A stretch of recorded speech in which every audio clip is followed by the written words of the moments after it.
Hello investor, स्वागत है आप सभी का हमारे इस वीडियो पर। दोस्तों आज के इस वीडियो में बात करने वाले टेलीकॉम सेक्टर से रिलेटेड शेयर्स के बारे में। टेलीकॉम सेक्टर से रिलेटेड जो कंपनी है, जो 5G भी आ रहा है उसके ऊपर लगातार कंपनी काम करते हैं, उसके शेयर के बारे में बात करेंगे। सिर्फ और सिर्फ ₹1 के आसपास का उसका प्राइस है, आप यहाँ देख सकते हैं। आपको बता दूँ ₹1.40 के आसपास इसका प्राइस, और इसका नाम है GTL इंफ्रास्ट्रक्चर। तो जिस तरीके से 5G भी लॉन्च हो रहा है, तो किस तरीके से इस तरह की कंपनी की डिमांड बढ़ती जा रही है उसके ऊपर डिटेल में हम डिस्कस करने वाले। इसके साथ साथ आप देखेंगे तो किस तरीके से ₹4 का हाई मार के आप देखते हैं स्टॉक ₹1 के आसपास ट्रेड कर रहा है, जो कि इसका 52 वीक का लो है, वहाँ पर आकर के ट्रेड कर रहा है। तो ऐसा क्या हुआ है स्टॉक के अंदर कि लगातार गिरते जा रहा है। और अदरवाइज इसका काम आप देखते हैं यहाँ पर, तो इंडिया की leading manufacturer company GTL infrastructure limited, India based company. और ये काम क्या कर देख लीजिए, जो नेटवर्क है, नेटवर्क जनरेशन है, 2G 3G 4G जो भी नेटवर्क है, जो टावर लगाए जाते हैं इंडिया में कहीं पर भी, वो टावर लगाने का उसको मेंटेनेंस का काम ये कंपनी यहाँ पर करती है। तो उसका काम का जो बहुत ही अच्छा, और आने वाले टाइम में जैसा कि आपको पता 5G आने वाला है, तो इसकी डिमांड जो कहीं ना कहीं आपको बहुत ही बढ़ती हुई दिखाई देने वाली है। तो आपको इसमें इन्वेस्ट करना है या नहीं करना, इसके ऊपर हम लगातार डिस्कस करेंगे। देख लीजिए 2004 से कंपनी काम कर रही है। अभी यहाँ पर हम इसका शेयर होल्डिंग पैटर्न्स पर अगर नजर डालते हैं तो रिटेल्स की होल्डिंग्स यहाँ पे देखेंगे, रिटेलर्स की 50% के आसपास, अदर इंस्टीट्यूशन की देखेंगे 46%, लेकिन प्रमोटर्स की होल्डिंग्स देखेंगे बिल्कुल ना के बराबर 3% के आसपास। बहुत ही बड़ा नेगेटिव पॉइंट है इसका स्टॉक का फ्रेंड्स यहाँ पर। इसके साथ साथ अगर हम यहाँ पर देखते हैं, इसका रेवेन्यू पर नज़र डालते हैं, कंपनी का रेवेन्यू देखेंगे मार्च में 2021 में 371 करोड़ था, जो कि 366 करोड़ हो गया, कम हो गया मार्च में, एक साल के बाद।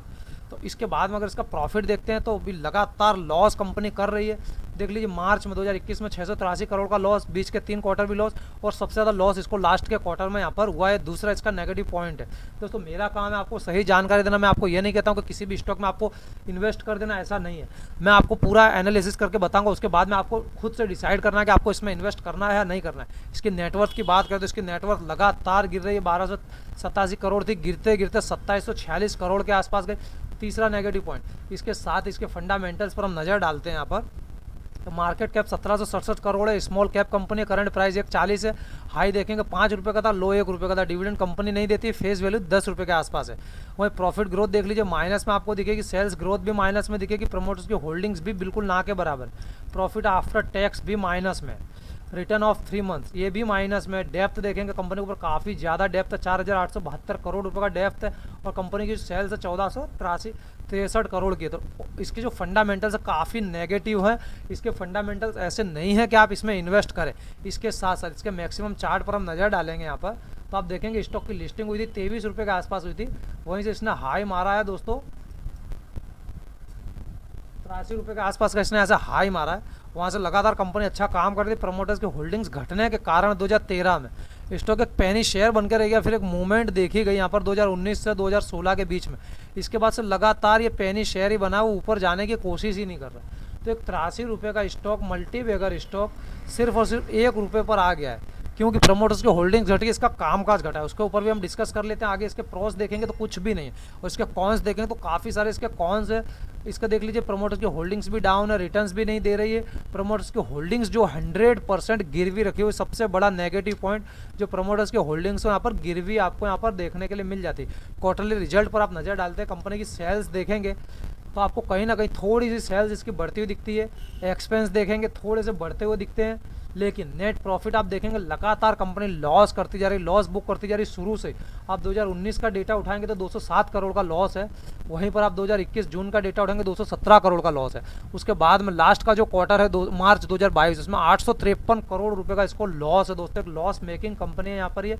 वहीं पर हम इसकी बैलेंस शीट पर थोड़ी सी नज़र डालेंगे तो आप देखेंगे शेयर कैपिटल लगातार बढ़े हैं, रिजर्व्स कंपनी का लगातार घटा, पहले अच्छे खासे रिजर्व्स हुआ करते थे आगे के 2 क्वार्टर में, इसके बाद में कंपनी के जो रिजर्व्स है लगातार घटते गए।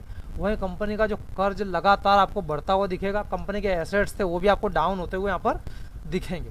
तो ये काफ़ी सारे नेगेटिव फैक्टर आपको इस कंपनी के अंदर देखने के लिए मिल रहे हैं, जबकि आने वाले समय में इसकी डिमांड बहुत ज़्यादा रहने वाली है यहाँ से, क्योंकि 5G का काम जो चल रहा है, नेटवर्क की डिमांड बहुत ज़्यादा रहने वाली है।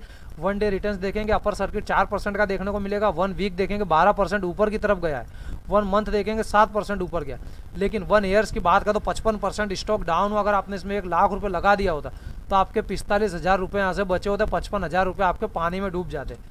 वहीं 3 साल की बात करते हो 115% के शानदार रिटर्न्स बना करके स्टॉक ने दिए, 5 साल की बात करते हो तो 77% नेगेटिव। तो ओवरऑल आप यहाँ पर कह सकते हैं पॉजिटिव इसके जो हैं वो बहुत कम है पॉजिटिव परसेंट, लेकिन नेगेटिव परसेंट बहुत ज़्यादा है। तो अभी इस स्टॉक के अंदर आपको इन्वेस्ट करना है या इसको अवॉइड करना है, ये आपको डिसाइड करना। मेरा काम था इसके फंडामेंटल एनालिसिस करके सही जानकारी आपको देना, क्योंकि भविष्य में जो टावर जो लगाते हैं कंपनी उसकी डिमांड काफ़ी अच्छी रहने वाली, लेकिन ये जो स्टॉक है इसके फंडामेंटल्स काफ़ी नेगेटिव है। तो ऐसे स्टॉक से हमें अक्सर बचना चाहिए। आपको कोई भी वीडियो देखकर ऐसे इन्वेस्ट नहीं कर देना चाहिए, नहीं तो आपका पैसा डूब जाएगा। क्योंकि देख लीजिए आपको मैंने रिजल्ट बताया 1 साल का, यहाँ पर अगर 1 साल पहले आपने 1 लाख रुपये डाल दिया होता तो आपके सिर्फ और सिर्फ 45,000 रुपये बचे होते, 55,000 रुपये आपके यहाँ से डूब गए होते। तो ऐसे स्टॉक से आपको हमेशा बचना चाहिए। दोस्तों वीडियो अच्छा लगाओ और वीडियो में दी गई जानकारी अच्छी लगे तो एक वीडियो पर लाइक जरूर से बनता है फ्रेंड्स।